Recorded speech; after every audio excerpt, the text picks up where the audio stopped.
I'm here to talk about success, right?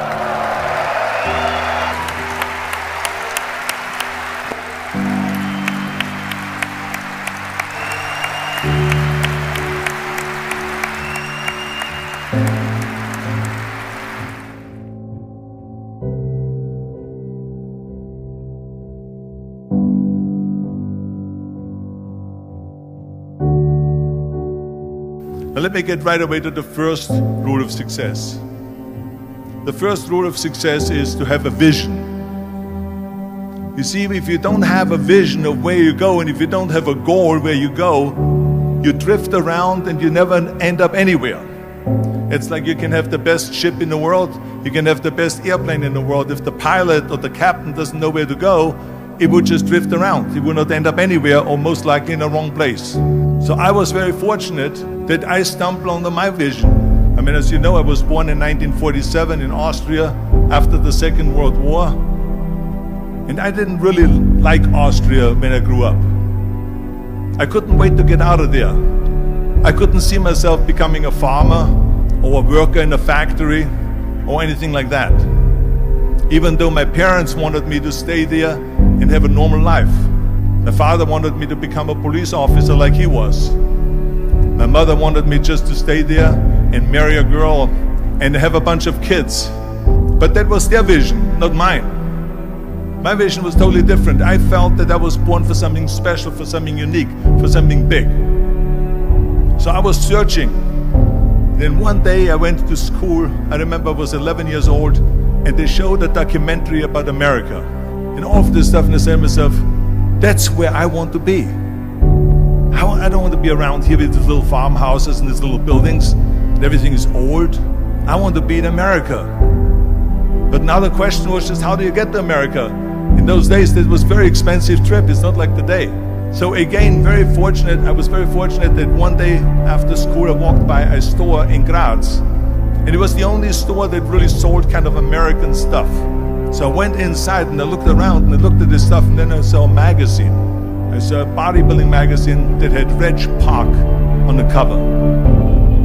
Reg Park was then a 3-time Mr. Universe. And I saw him on the big screen as Hercules. And on the cover it said, how Reg Park, Mr. Universe, became the Hercules star. So I looked at the cover and I said to myself, I got to get this magazine. So I bought the magazine, I took it home and I read it over and over from the front page to the back. It had everything in there, how he trained, how he was working out in Leeds, England, in a factory town, how he worked out every day for 3-4 hours and became the strongest man of Europe, and how he won Mr. Europe, Mr. Great Britain, and then eventually Mr. Universe. And how he won the second Mr. Universe and the third Mr. Universe, and how he was discovered to play the starring role in Hercules. I read that and I said to myself, wow, this is the blueprint for my life. This is exactly what I want to do. I want to become a bodybuilding champion just like Reg Park. I want to get into movies just like Reg Park. And I want to make millions of dollars and be rich and famous just like Reg Park. Do you know how great it felt that I knew where I was going? Imagine the majority of people don't know where they're going. I knew where I was going. So it was just a question of how do you do it? I was so relieved. Because when you have a goal, when you have a vision, everything becomes easy. So I knew where to go. So people always ask me, when they saw me in the gym in the pumping iron days, they said, why is it that you're working out so hard? 5 hours a day, 6 hours a day, and you have always a smile on your face. The others are working out just as hard as you do, and they look sour in the face. Why is that? And I told people all the time, I said, because to me, I'm shooting for a goal. In front of me is the Mr. Universe title. So every rep that I do gets me closer to accomplishing that goal, to make this goal, this vision turn into reality. With the age of 20, I went to London and I won the Mr. Universe contest as the youngest Mr. Universe ever. And it was because I had a goal. And this is no different than anything else, what I'm talking about. This is not just about bodybuilding. It was the same in acting. And the same thing is also in politics. I remember that in politics, I had a very clear vision that I will be the leader of California. That's as far as I could go because I was not born in America, so I could not run for president. So being the governor of the 5th largest state was for me really the ultimate title, the ultimate accomplishment in politics. So even though people came up to me and says, why don't you go and run for something smaller, you're never gonna make it. I ran for governor, and then 2 months later I became governor of the state of California. Again, because I had a very clear vision what I'm gonna do with California. So let me tell you something, visualizing your goal and going after it makes it fun. You got to have a purpose no matter what you do in life. You got to have a purpose. So that's rule number 1, have a vision.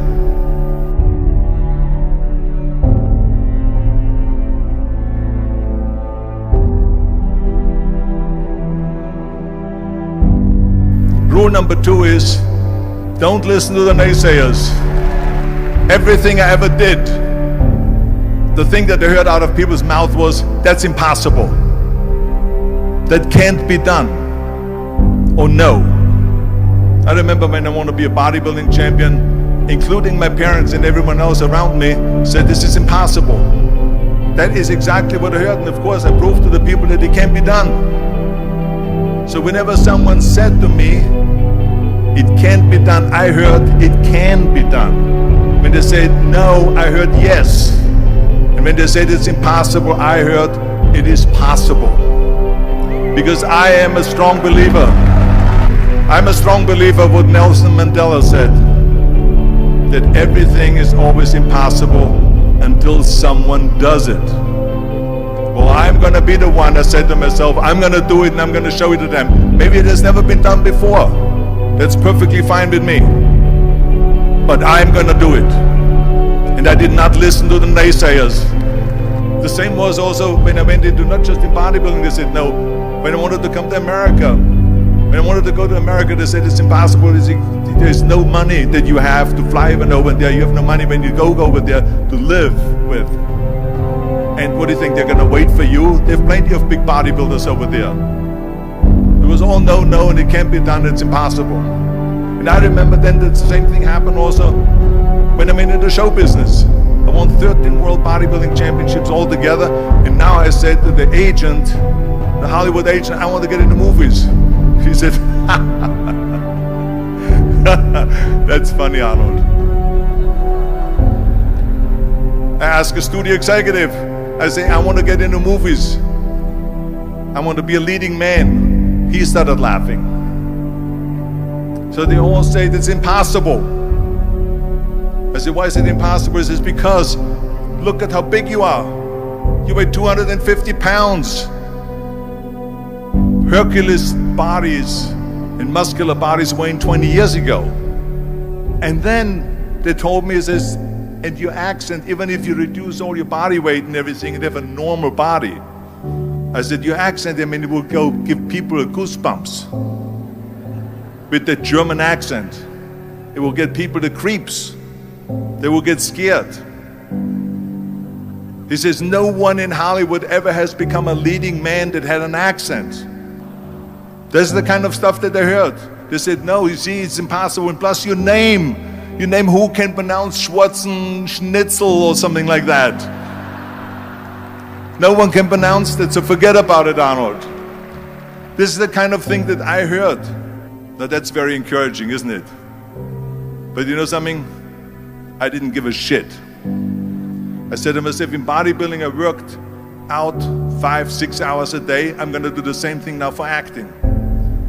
And of course I went to college to study English, accent removal, acting classes, and all of this stuff, all day long. I worked and I worked and I worked. And within a short period of time, I made one movie called Hercules in New York, which of course went right into the toilet. But it didn't discourage me. I still had the same vision. And then all of a sudden, I was asked to star in Conan the Barbarian. And after I did Conan the Barbarian, the director at the press conference said to the press, he said to the press, if we wouldn't have had Arnold, we would have had to build one. And the same thing was with Terminator. After we were finished filming Terminator, Jim Cameron said to the press, if Arnold wouldn't have had that accent and talked like a machine, I think the movie wouldn't have worked. So think about that. The body and the accent that they attacked was an asset.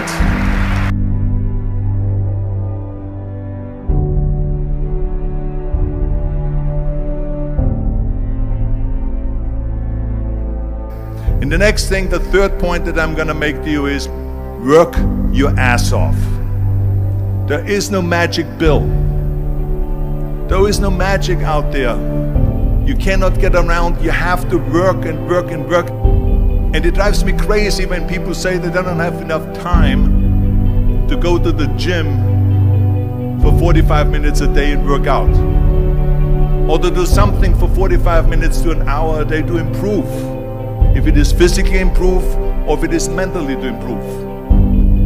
Imagine you read 1 hour a day about history. How much you will learn after 365 hours in 1 year. Imagine if you will work on the business, on some business that you want to develop every day for an hour. Imagine how further along you will go and get. So it drives me nuts because we have, when people say we don't have the time, we have 24 hours a day. We sleep 6 hours a day, so that gives you still 18 hours. Now there's someone shaking their head out here in front. They say probably, I don't sleep 6 hours, I sleep 8 hours, right? Or just sleep faster. So we have 18 hours a day. The average person works around 8 to 10 hours. So let's assume it's 10 hours, so we have 8 hours left. Then you travel around an hour a day, maybe 2 hours a day. So now you have still 6 hours left. What do we do with the 6 hours? Then we eat a little bit, then we schmooze a little bit, talk a little bit to people and all that stuff. But you can see how much time there is available if you organize your day. So you got to work hard. I mean, let me tell you something. When I went to America, I went to college. I went and worked out 5 hours a day.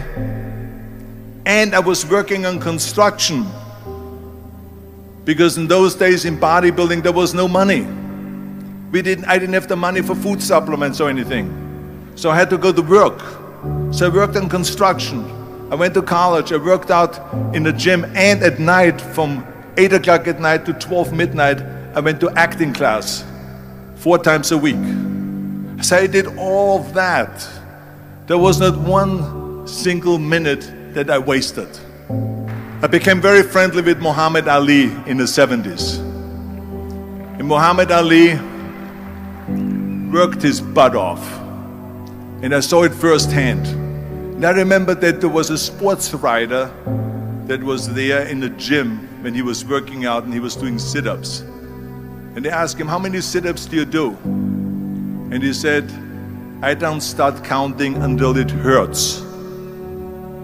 Now think about that.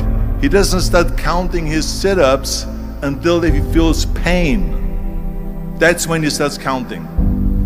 That is working hard. And so you can't get around the hard work. It doesn't matter who it is.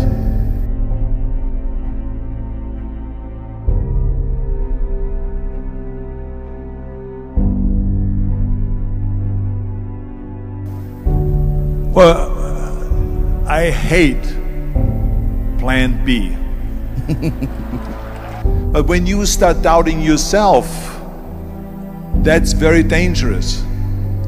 Because now what you're basically saying is that if my plan doesn't work, I have a fallback plan, I have a plan B. And that means that you start thinking about plan B, and every thought that you put into plan B, you're taking away now that thought and that energy from plan A.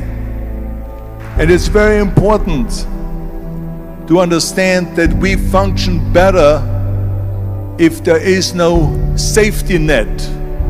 I'm telling you, I've never ever had a plan B. I made a full commitment that I'm gonna go and be a bodybuilding champion. I made a full commitment that I'm gonna be in America. I made a full commitment that I'm gonna get into show business and I'm going to be a leading man. No matter what it takes, I will do the work. I will do the work over and over and over until I get it. And the reason, one of the main reasons why people want to have a plan B is because they are worried about failing. What is if I fail, then I don't have anything else? Well, let me tell you something, don't be afraid of failing, because there's nothing wrong with failing. You have to fail in order to climb that ladder. There's no one that doesn't fail. Michael Jordan said in one of his interviews, when they said, "You are unbelievable, you're the greatest basketball player of all times." I mean, tell me about that. And he says, "Well, you're just mentioning the successes." But he says, "For me to become the greatest basketball player, I missed 9,000 shots when I was playing basketball at the NBA games." Does it make him a failure? No. He's one of the greatest basketball players of all times, but he failed 9,000 times. Do you get it? We all fail. It's okay. What is not okay is that when you fail, you stay down. Whoever stays down is a loser. And winners will fail and get up. Fail and get up. Fail and get up. You always get up. That is a winner. That is a winner.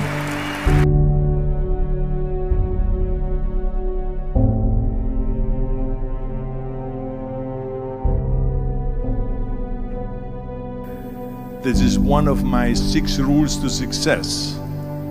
You can only feel complete as a person if you think about what can you do for your fellow member around you that maybe needs help. I was an immigrant going to America, and I saw how America was the most generous country in the world. I mean, they opened up their arms to me, they helped me, they invited me for Thanksgiving dinner. The people, they brought me, the bodybuilders in the gym brought me plates to my apartment because I had no plates, I had no silverware, I had no bedware, I had no pillows, I had no blanket, I had no TV, I had no radio, I had nothing. They brought it to my apartment. And I said to myself, as an immigrant that is being embraced with open arms, that I need to go and make sure that I give something back. And this is when I started feeling obligated, and I said to myself, so what can I do? I'm a bodybuilder, what can I do? Well, then I realized, when I saw Special Olympics, that I can help and train Special Olympians. And so we started getting involved in Special Olympics, and in no time, I proposed to them to start powerlifting in Special Olympics. And it became the #1 sports in Special Olympics, powerlifting. They always have a packed hall of 5,000 people. And I became the national trainer and the international trainer of Special Olympics. And I tell you, I felt so good. I felt better than winning a bodybuilding competition, going to one of their competitions and seeing 100 of those athletes from all over the world competing in powerlifting and being happy and being included and being felt that they're equal to all of us. It was the most unbelievable feeling, and this is why I got so excited about it that then after that, I started, going around to military bases in America and training our military personnel. Because in those days, bodybuilding and weight training wasn't popular. Now it is. Now when you go to Iraq, to Baghdad or somewhere like that, you see the American soldiers train. They have the biggest facilities. It's like this dome here. This is how big the training facilities are now. So I went from military base to train the soldiers and the sailors, the airmen and all of them. The more I got into that, the more I realized how good it feels to give something back. And that's when my idea came about after-school programs, because after school, when I traveled to all the schools to train students, I saw there was a huge gathering of students after the school was over outside the school. And I asked the school principal, what are all the students doing? He said to me, Arnold, you have to understand that 70% of the kids in our schools, they come from parents where 70% of the parents are both working. So therefore there's no one there picking them up. So that's got me the idea to start after-school programs, to keep those kids in school while the parents are working, and to offer them homework assistance, tutoring, sports and fitness programs and arts programs, music and painting and so on. And it became a huge success. Then, of course, when 2003 happened, where there was a governor's race in California, I said to myself, now is my chance to jump in there and to really give everything. And people said to me, he says, are you crazy to run for governor? When you're governor, he says, you cannot go and make movies anymore. I mean, I know that you can't run the state and make movies. Of course not. He says, well, you would lose all these millions of dollars. I mean, you're getting 20, 25, $30 million a movie, you will lose that. I say, I don't care. I say, all the money that I made is because of America. My success is because of America. Everything that I've accomplished is because of America. I say, so for me now to give something back for 7 years and not to make money makes no difference to me. I say, I'm gonna do it. And I jumped in the end of the race and did it. And let me tell you something. I'm not poor because those 7 years I didn't get paid. I'm perfectly fine. And it made me feel good that I could give back to America.